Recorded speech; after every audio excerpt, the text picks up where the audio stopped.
반석 위에 서 있다면 흔들림이 없을 것입니다.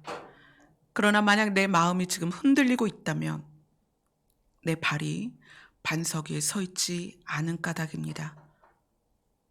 우리가 어디에 서 있는지 보게 하시고 오늘 이 시간에 예수 그리스도라는 반석 위에 설 수 있게 하여 주시옵소서. 예수님 이름으로 기도드리옵나이다. 아멘. 아멘. 오늘 말씀은 시편 55편입니다. 지난주에 이어서 시편 55편 8절부터 23절까지입니다. 같이 읽겠습니다. 시작. 내가 나의 피난처로 속히 가서 폭풍과 광풍을 피하리라 하였도다. 내가 성내에서 강포와 분쟁을 보았사오니 주여 그들을 멸하소서. 그들의 혀를 잘라버리소서. 그들이 주야로 성벽 위에 두루 다니니 성중에는 죄악과 재난이 있으며 악독이 그 중에 있고 압박과 속임수가 그 거리를 떠나지 아니하도다. 나를 책망하는 자는 원수가 아니라 원수일진데 내가 참았으리라. 나를 대하여 자기를 높이는 자는 나를 미워하는 자가 아니라 미워하는 자일진데 내가 그를 피하여 숨었으리라. 그는 곧 너로다. 나의 동료, 나의 친구요, 나의 가까운 친으로다. 우리가 같이 재미있게 의논하며 무리와 함께하여 하나님의 집 안에서 다녔도다. 사망이 갑자기 그들에게 임하여 산채로 스올에 내려갈지어다. 이는 악독이 그들의 거처에 있고 그들 가운데 있음이로다. 나는 하나님께 부르짖으리니 여호와께서 나를 구원하시리로다. 저녁과 아침과 정오에 내가 근심하여 탄식하리니 여호와께서 내 소리를 들으시리로다. 나를 대적하는 자 많더니 나를 치는 전쟁에서 그가 내 생명을 구원하사 평안하게 하셨도다. 옛부터 계시는 하나님이 들으시고 그들을 낮추시리로다. 그들은 변하지 아니하며 하나님을 경외하지 아니함이니이다. 그는 손을 들어 자기와 화목한 자를 치고 그의 언약을 배반하였도다. 그의 입은 우유 기름보다 미끄러우나 그의 마음은 전쟁이요 그의 말은 기름보다 유하나 실상은 뽑힌 칼이로다. 내 짐을 여호와께 맡기라. 그가 너를 붙드시고 의인의 요동함을 영원히 허락하지 아니하시리로다. 하나님이여 주께서 그들로 파멸의 웅덩이에 빠지게 하시리이다. 피를 흘리게 하며 속이는 자들은 그들의 날에 반도 살지 못할 것이나 나는 주를 의지하리이다. 아멘. 이 시편은 다윗이 압살롬에 의해서 생명이 경각에 달린 이런 상황에서 지어낸 시죠. 시편을 우리가 쭉 지금 시편 1편부터 지금 55편까지 왔는데 시편을 살피면서 시편이 우리에게 주고자 하는 교훈이 그 많은 시간을 통과해서 지금 우리에게도 그대로 적용이 된다는 게 참 놀라워요. 하나님의 말씀은 영원하셔서 그 영원이 시간을 관통해서 다윗에게만 적용되는 게 아니라 우리에게도 적용이 되고 우리에게도 교훈이 됩니다. 오늘 말씀이 여러분에게 깊은 교훈이 될 수 있기를, 아마 이 시를 지어서 사람들에게 들려주었던 다윗이 자기 자손들에게 이 시를 들려주면서 이 시에 있는 교훈을 그들이 깨닫기를 바랐겠죠. 그래서 여러분들이 오늘 시편을 통해서 각자 깨닫는 부분은 좀 다르겠지만 여러분들에게 깊은 교훈이 되었으면 좋겠습니다. 다윗이 이렇게 시작을 해요. 내가 나의 피난처로 속히 가서 폭풍과 광풍을 피하고 싶다. 왜냐하면 그가 지금 뭘 보고 있냐면 내가 성내에서, 자, 이 성내라는 것은 사람이 살 수 있는 가장 안전한 곳에서, 내가 그곳에서 안전을 보장받아야 되는 장소입니다. 성내에서 무엇을 보았냐면 강포와 분쟁을 보았다. 강포와 분쟁을 보았는데 그것을 어디에서 봤냐면 성내에서 봤다는 거예요. 성내라는 것은 지금은 물론 이제 마을 또 읍, 면, 동 이렇게 해서 구역을 나눠서 구분 지어 놓긴 했지만 우리가 지금은 어디를 가든 다 사람이 사는 곳이에요. 그런데 이때만 해도 성이라는 둘레를 쳐놓고 사람들은 그 안에 있었어요. 그 성 밖으로 나가면 위험한 곳이었습니다. 그리고 이 성 내에서는 매매를 하고 서로 교환을 하고 돕고 하면서 사람이 살 수 있는 최적의 장소였습니다. 그런데 다윗이 그 성내에서 무엇을 보았냐면 강포와 분쟁을 보았다. 이 강포가 이 성경 내에서는 다른 단어로는 포악으로 표현이 되기도 하고 학대로 표현이 되기도 해요. 강포, 포악, 학대, 이것이 성경에서 한 단어를 세 가지로 표현을 했습니다. 다윗은 이것을 강포라고 표현을 했는데 무자비하고 잔인하게 폭력을 휘두르는데 그것이 육체적인 폭력이기도 하고 정신적인 폭력이기도 해요. 육체적인 폭력과 정신적인 폭력을 휘두르는 몹시 우악스럽고 사나운 사람들이 어디에 있었다? 성 내에 있었다. 안전을 보장받아야 되는, 그러니까 여기 이제 딸들도 있죠. 자녀들이 있는데 부모 입장에서 자녀들이 가장 안전하게 지내야 되는 성 내에서 다윗이 무엇을 발견했냐면 강포를 보았다. 너무나 무자비하고 잔인하고 폭력적이고 우악스럽고 사나운 그들을 보았다.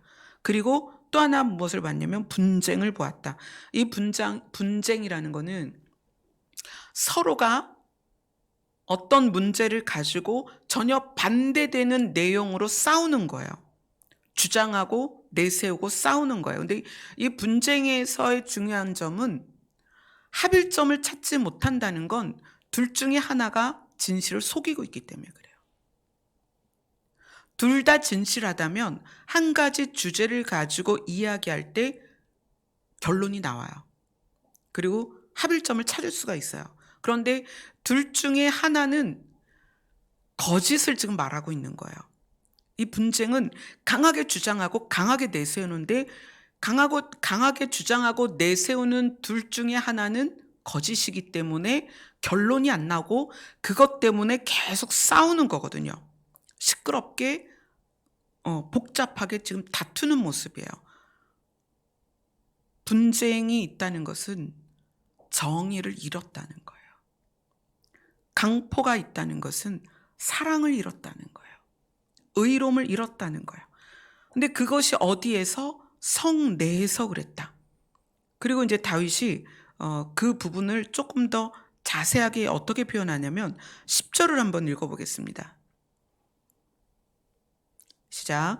그들이 주야로 성벽에 두루 다니니 성 중에는 죄악과 재난이 있으며 그들이 누구냐면 강포한 자들이고 분쟁을 끊임없이 일으키는 자들인데 그들이 성벽 위로 두루 다니면서 이 성벽에서 두루 다닌다는 것은 성 안을 들여다보면서 내가 나의 이 악함을 휘두를 수 있는 연약한 상대를 찾고 그 다음에 내가 거짓말로 싸워서 뭔가를 얻어내고자 하는 그 요소들을 성벽을 다니면서 그 안을 들여다보고 있다는 거예요. 그래서 그들이 성벽을 두루 다니면서 그런 것을 계획하고 강포를 휘두르고 분쟁을 일으키다 보니까 그 성 중에 뭐가 있다? 죄악과 재난이 있다. 지금 다윗이 표현하고 있는 이 부분이 다윗이 눈으로 본 것이기도 하지만 이건 무엇에 대한 이야기냐면 사람의 마음에 대한 이야기예요. 자, 강포가 사람에게 폭력을 휘두르는 거라고 그랬어요. 육체적인 폭력과 심리적인 폭력을 휘두르는 거예요. 그럼 폭력을 휘두르는 것이 주먹을 내치는 것이 어디서부터 시작했냐면 주먹을 들고 있는 마음에서부터 시작이 됐다는 거예요. 이 마음에서부터 누군가에게 무자비하고 잔인하게 폭력을 휘두르고자 하는 내 안에서의 악함이 표현이 되고 있는 거예요. 실제적으로 표현이 되고 있는 거예요. 그 실제적인 표현이 그래서 죄가 되고 누군가에게는 재난이 되어버린 거예요. 그리고 그들에 대해서 이제 다윗이 설명을 하는 거예요. 그들이 누구냐? 12절에 보니까 나를 책망하는 자는 원수가 아니라 원수일진데 내가 참았으리라. 이 강포와 분쟁을 일으키는 것으로 인해서 지금 다윗도 고난을 지금 받고 있는 거예요. 자기가 폭력을 휘두르는 당사자가 아니라 피해자로서 이것을 지금 보고 있는 거기 때문에 자기가 그것을 당하고 있는데, 나를 책망하는 자가 누구냐면 원래 나를 싫어했던 사람이라면 내가 그를 이해를 했을 거야. 내가 아마 참았을 거야. 그런데 그는 원래 내 원수가 아닌데 나를 책망하고 있고, 또 나를 대하여 자기를 높이는 자는 나를 미워하는 자가 아니라 미워하는 자일진데 내가 그를 피하여 숨었으리라. 원래 나를 싫어했던 자가 나를 대적했다면 내가 그를 피했을 텐데, 나를 책망하고 나를 미워하고 자기를 나에 대하여 자기를 높이는 저들이 누구였냐면 13절에 나의 동료였고 나의 친구였고 나와 가장 가까운 사람이었다. 그가 어떻게 하고 나에게 강포와 분쟁을 일으키고 그로 인해서 나를 압박하고 나에게 속임수를 씌워서 나를 곤경에 빠뜨렸다. 그가 원래 나빴던 그런 사람이었다면 내가 이해를 하겠다. 그런데 원래 나빴던 사람이 아니라 나의 동료였고 친구였고 가까운 친우였다. 그리고 또 놀라운 이야기를 하죠. 14절을 같이 읽겠습니다. 시작. 우리가 같이 재미있게 의논하며 무리와 함께하여 하나님의 집 안에서 다녔도다. 하나님의 집 안에서, 성전에서 같이 있었고 재미있게 이야기를 했었고 의논했었던 그들이 어떤 자가 됐다?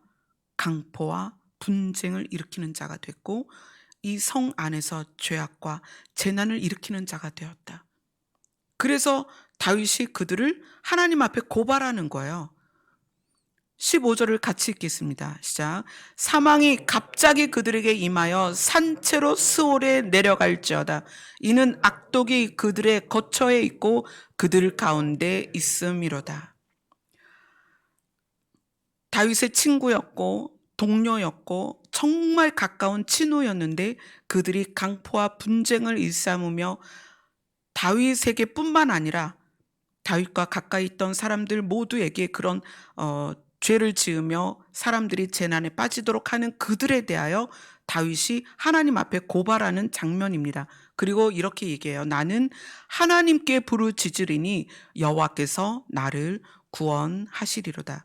우리가 시편을 보면서 다윗의 태도, 어떤 문제에 있어서 사울과의 관계에 있어서도 그랬고 압살롬과의 관계에서도 그랬고 늘 다윗은 어떤 태도를 취하냐면 이들이 이렇게 했고 이렇게 했고 이렇게 했습니다라고 하나님께 고발을 해요. 그러니까 지금 이 장면도 나는 하나님께 부르짖으리니 여호와께서 이 상황에서 나를 구원하시리로다.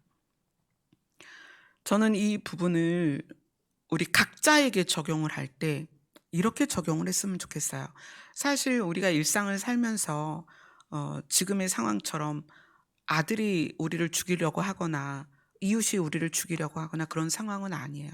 그런데 여러분의 마음 안에 들어와서 여러분 마음 안에서 강포와 분쟁을 일으키는 자가 있어요. 여러분의 마음의 주변을 돌면서 기회를 엿보다가 여러분의 마음을 타고 넘어 들어가서 그 안에서 재난을 일으키는 자가 있어요. 다윗은 그를 나의 동료요, 친구요, 가까운 친우였다라고 얘기를 하는데 저는 그런 존재를 여러분이 빨리 발견을 했으면 좋겠어요. 어제 요즘 이제 계속 매일 상담이 있어요. 뭐 새벽에 밤 11시, 12시부터 새벽 2시, 3시까지도 계속 상담을 하고 어제도 상담을 했는데 요지는 뭐냐면 뭐 환경이 어렵고 상황이 어려운 건 누구나 이제 있을 수 있는 일인데 마음이 어려운 거에 대해서 많이 상담을 해요. 마음이 어려운 거. 도대체 이 마음이 어려운 걸 어떻게 해결을 해야 될까? 우울에 빠지기도 하고, 두려움에 빠지기도 하고, 슬픔에 빠지기도 하고, 또 반대로 누군가를 향하여 분노하기도 하고, 미워하기도 하고, 시기와 질투를 하기도 하고. 우리의 마음은 어떤 곳이냐면 예수님을 모신 곳이에요. 그래서 우리의 마음은 어때야 되냐면 늘 평안하고 행복해야 돼요. 이게 정상입니다. 여러분 여기에 계신 분들이나 인터넷을 통해서 지금 함께 예배를 드리는 모든 분들이 마음에 예수님을 받아들여서 예수님을 마음에 모셨기 때문에 오늘 다윗이 말하는 성내, 이 성내는 사람들이 가장 행복하게 안전하게 살 수 있는 조건을 갖춘 곳이에요. 여러분의 마음은 평안하고 기쁘고 소망이 넘치도록 조건이 갖추어져 있습니다. 왜죠? 예수님이 내 안에 계시니까.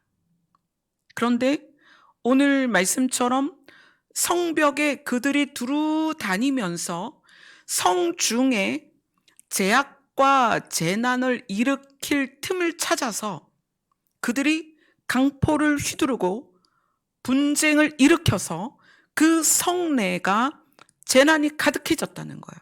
제약이 가득해졌다는 거예요. 우리 마음은 예수님이 모셔 드려져서 우리 안에 예수님이 계세요. 그럼 우리는 마음이 이미 조건이 갖춰진 거예요. 평안할 수 있는 조건. 왜죠? 예수님이 뭐라고 말씀하셨어요? 세상이 감당할 수 없는 평안을 너희에게 주노라. 평안을 우리에게 주신다고 하시는 그 평안의 주인이 우리 안에 계시단 말이에요. 우리 마음 안에. 우리 마음은 이미 평안할 조건을 갖추고 있어요. 평강의 왕이신 예수님이 내 안에 계시기 때문에 평강의 조건이 돼 있단 말이에요. 그런데도 불구하고 여러분, 먹을 게 없어서 고난이 아니라, 일이 힘들어서 고난이 아니라 늘 마음의 문제가 우리의 고난이란 말이에요. 도대체 이것을 어떻게 할까? 여러분, 저는 여러분들에게 오늘 다윗이 사망이 갑자기 그들에게 임하여 산채로 스올에 내려갈지어다. 그들이 누구냐면 가장 가까운 나의 동료여 나의 친구여 가까운 친구였지만 강포와 분쟁으로 나를 재난에 빠뜨린 그들을 스올에 내려가도록 하나님 아예 저들의 혀를 잘라주시옵소서. 이런 고백을 지금 다윗이 했는데 여러분의 가장 평강해야 될 마음을 어지럽히는 존재에 대해서 여러분이 그런 마음을 가져야 돼요. 그 존재가 혀가 잘리고 지금 당장 하나님께서 산채로 그를 스올에 내려가도록 던져버리도록 여러분들이 각오를 해야 되는데 그게 누구냐면 여러분이 생각으로 대화를 나누는 그 존재예요. 제가 상담하면서 질문을 합니다. 가만히 계실 때 생각을 하시나요? 안 하시나요? 목사님, 어떻게 생각을 안 할 수가 있어요? 생각을 하지 말아야 됩니다. 어떻게 사람이 생각을 안 하고 살아요? 여러분, 그 생각을 내가 하고 있다는 것을 여러분 인식을 하셔야 돼요. 여러분이 생각을 어떻게 하고 있냐면 대화를 하는 거예요. 머릿속으로. 그거를 내가 나와 대화를 하고 있다고 생각하지만 여러분 사실 그 대화를 주도하고 있는 그 주체가 대부분은 사단이에요. 사단이 우리의 마음의 벽에 올라서서 우리의 마음의 벽을 돌아다니다가 뭐를 찾냐면 틈을 찾는 거예요. 틈만 있으면 그 틈에다가 삐집고 뭘 집어넣냐면 대화 카드를 넣어줘요. 그럼 내가 그 틈으로 들어온 대화 카드를 잡아서 그 대화 내용을 내가 스스로 말하기 시작하는 거예요. 머릿속으로 대화를 하는 거예요. 누구와? 사단이 넣어준 생각과 대화를 하는 거예요. 여러분이 그것에 익숙해 있어서 그 생각과 대화하는 게 굉장히 친해져 있을 것입니다. 그의 혀를 잘라버려야 돼요. 오늘 다윗이 그렇게 고백하죠. 그의 혀를 잘라버리소서. 하나님, 그의 혀를 잘라버리소서. 강포와 분쟁을 일으키는 그의 혀를 잘라버리시옵소서. 여러분 머릿속에 그 혀를 잘라버리세요. 물론 여러분 안에 성령이 주시는 감동이 있습니다. 성령이 주시는 감동은 성경 말씀을 기억나게 해서 우리를 위로하고, 우리를 평안하게 하고, 우리를 담대하게 하고, 우리를 소망을 갖게 하고, 우리가 약속을 붙잡도록 하죠. 그것이 성령의 감동하심입니다. 그러나 대부분의 목소리, 대부분의 대화는 과거를 향하여 누군가가 원망스럽고 밉고 그 상황에서 내가 왜 그랬지 하면서 돌이켜서 나를 공격해요. 여러분, 굉장히 이거 무서운 거예요. 자기 스스로를 공격해서 자기에게 강포를 행하는 그 언어들을 자기가 머릿속에 가지고 있단 말이에요. 그리고 그 강포를 행하는, 그래서 나를 난도질하는 그것들과 대화를 하는 여러분 자신들이 그 대화의 내용을 살펴보시라는 거예요. 나에 대해서 사실 제가 그렇게 살았거든요. 정말 긴 시간 동안에 나는 왜 이렇게 못생겼을까? 나는 왜 이렇게 공부를 못할까? 나는 왜 이렇게 운동을 못할까?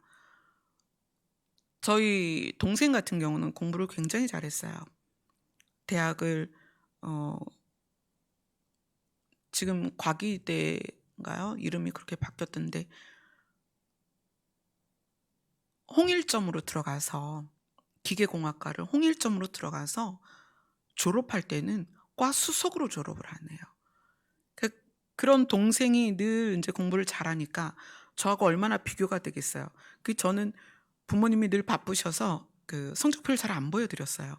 부모님이 막 성적표 갖고 오라고도 안 하셨지만 제가 스스로 그렇게 썩 보여드리고 싶은 마음이 없어서 잘 나올 때나 보여드리고, 안 그러면 원래 잘 안 보여드렸어요. 근데 저는 그게 제 약점으로서 공부도 못하고 특별히 잘하는 것도 없고 운동신경도 없고 노래를 잘하는 것도 아니고 음악을 잘하는 것도 아니고 미술을 잘하는 것도 아니고 글을 써서 상을 받아본 적도 없고, 하여튼 상하고는 참 멀었어요. 그래서 개근상이라도 받으려고 결석 안 하고 열심히 학교를 다녔는데 정말 상이, 선생님이 상장 들고 제 이름을 불러본 적이 별로 없어요. 근데 그런 어린 시절을 지나면서 늘 얼마나 예리하고 날카로운 목소리를 제 안에 가지고 있었는지, 오늘 말씀에 보면 마음은 전쟁이요 실상은 뽑힌 칼이다. 그런 존재가 우리 마음에 있다는 거예요. 그런 존재가 우리 생각의 울타리를 돌아다니다가 틈만 있으면 정말 뽑힌 칼 같은 말들을, 언어들을 내 안에 집어넣어서 어떻게 나 스스로 나에게 강포를 행하고 분쟁을 일으키도록 한다는 거예요. 여러분, 그 존재의 혀를 잘라버리셔야 됩니다. 그런 존재랑 대화를 하지 말아야 돼요. 그 존재는 성령이 아니라 사단입니다. 사단이 우리의 마음을, 주변을 돌다가 우리가 이렇게 생각에 빠져드는 포인트가 있어요.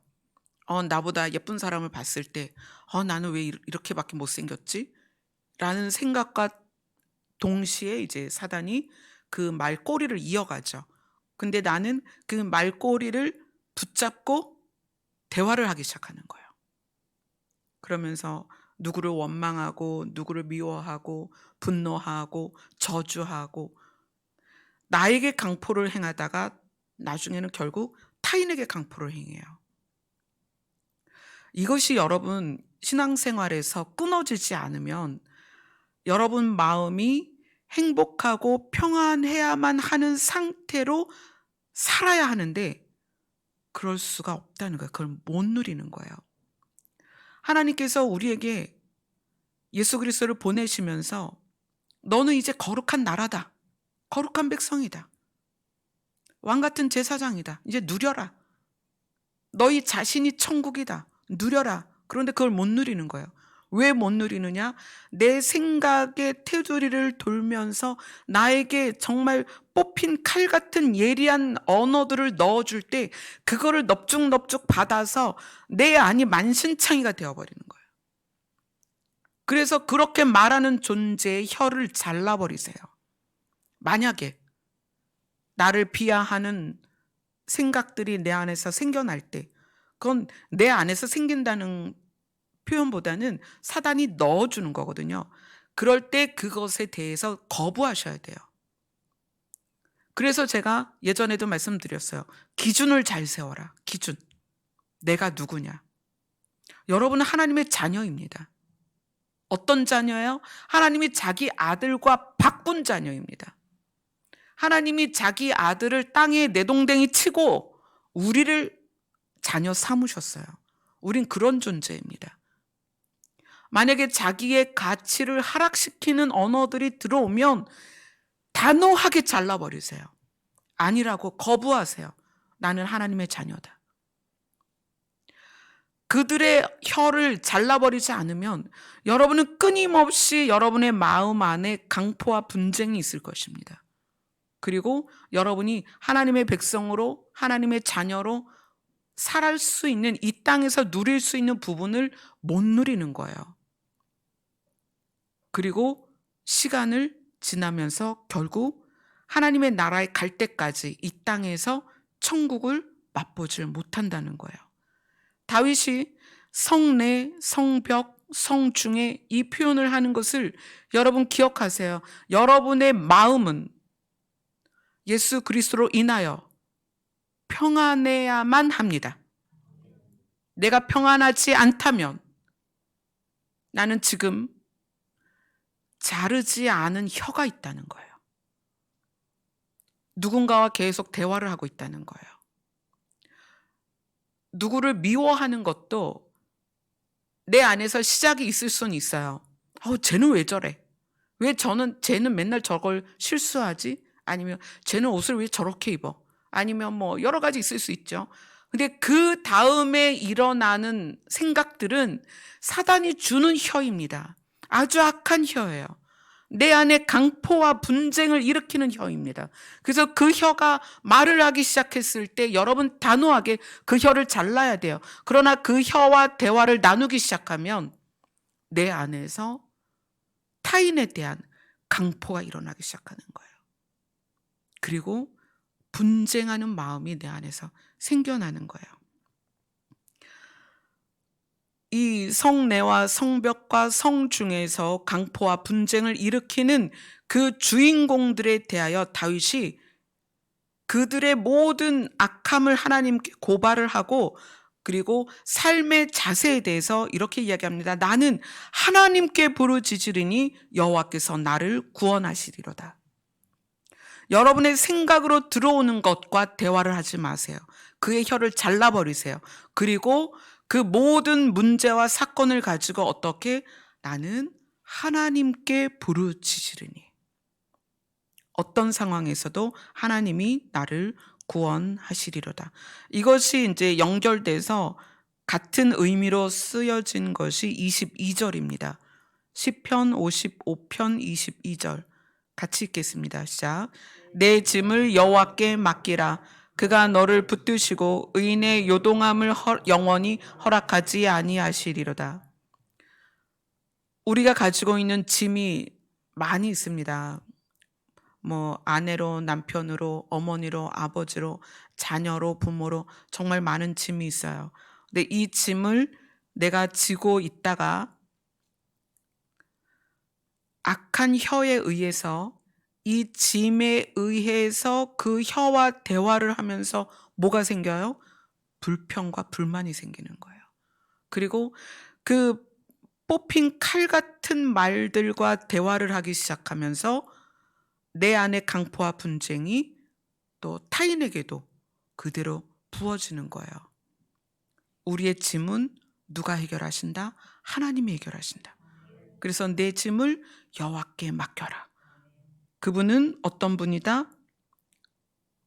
우리를, 여기에서는 요동함을 영원히 허락하지 아니하시는 분이다. 하나님은 우리를 흔들리지 않도록 도우시는 분이고 우리를 살리는 분이다. 23절을 같이 읽겠습니다. 시작. 하나님이여 주께서 그들로 파멸의 웅덩이에 빠지게 하시리이다.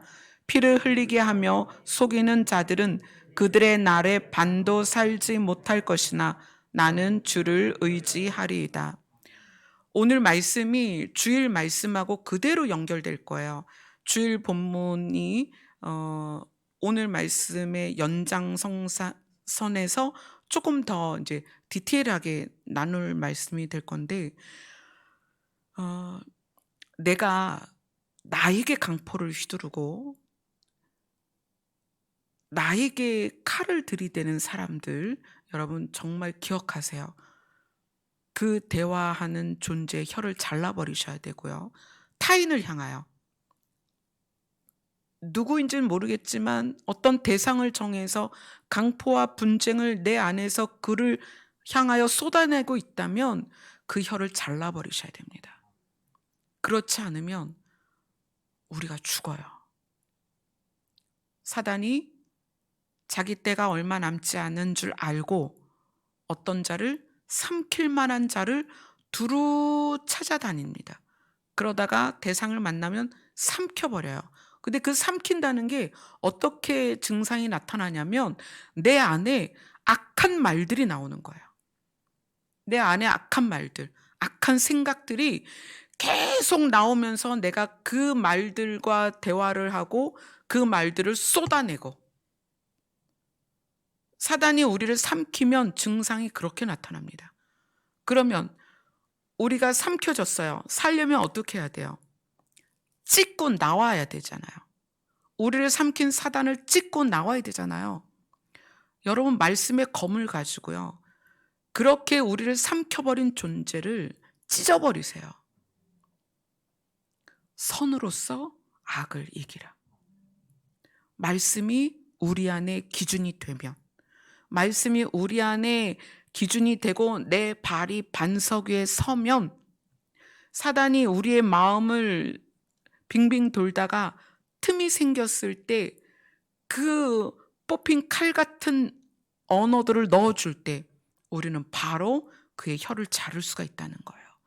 그게 분별이에요. 분별이 어떤 사람을 보고 제가 잘했냐 못했냐를 분별하는 게 아니라 내 안에 들어오는 생각들을 여러분 분별하셔야 됩니다. 이것이 성령의 생각이냐 사단의 생각이냐. 사단의 생각은 뽑힌 칼과 같아서 나를 베어버리거나 남을 베어버립니다. 뽑힌 칼같이 예리해서 나를 찌르거나 남을 찔러요. 그럴 때 어떻게 한다? 그의 혀를 잘라버린다. 다시는 그 말을 할 수 없게 한다. 다시는 그와 대화하지 않는다. 그리고 무시해버린다.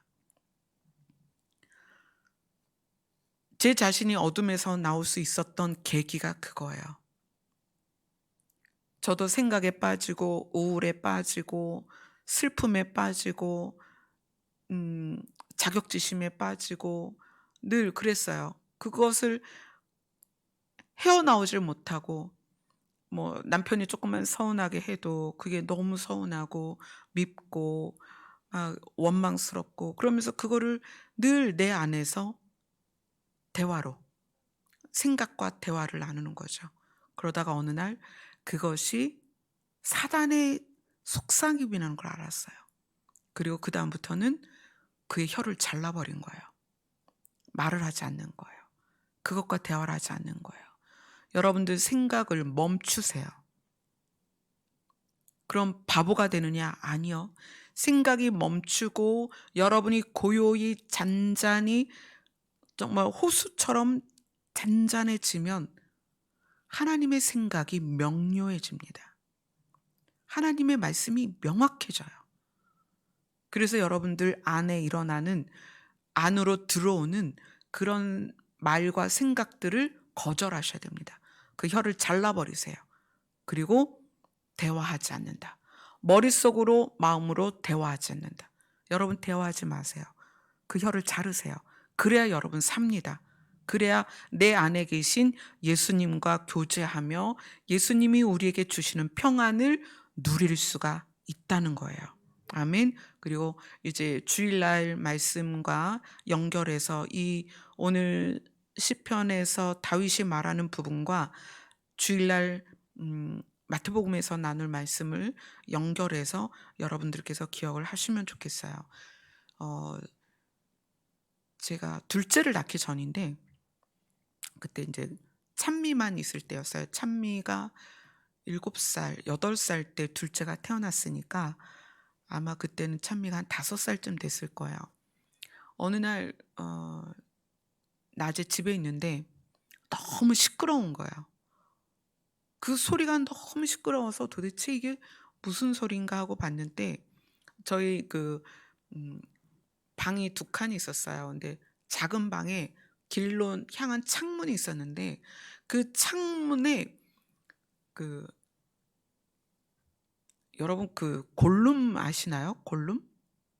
반지의 제왕에서 그 귀신같이 생긴 그 골룸같이 생긴 수십 마리가 창문에 타닥타닥 붙어가지고 이게 넘어 들어오려고 하는 거예요. 근데 아마 이제 하나님께서 그걸 막아주셨겠죠. 넘어 들어오진 못하고 밖으로 떨어지면 또 기어와서 그걸 넘어 들어오려고 하는데 굉장히 시끄러워요.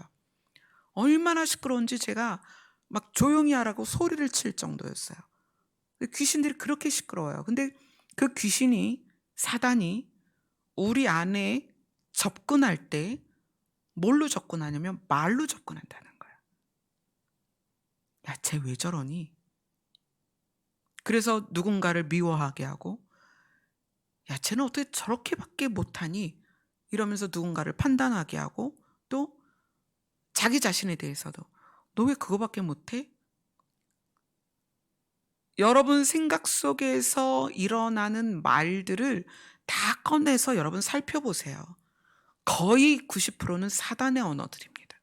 사단의 말이에요. 그러니까 다윗이 정확하게 이야기했죠. 그들의 혀를 잘라 버리소서. 여러분 그들의 혀를 자르고 예수 그리스도로 인한 평강을 누리셔야 됩니다. 그건 우리의 특권이에요. 세상이 아무도 누릴 수 없는 평안을 우리는 누릴 수 있습니다. 그게 뭐다? 우리의 특권이다. 아멘. 아멘. 우리 찬송가 492장입니다.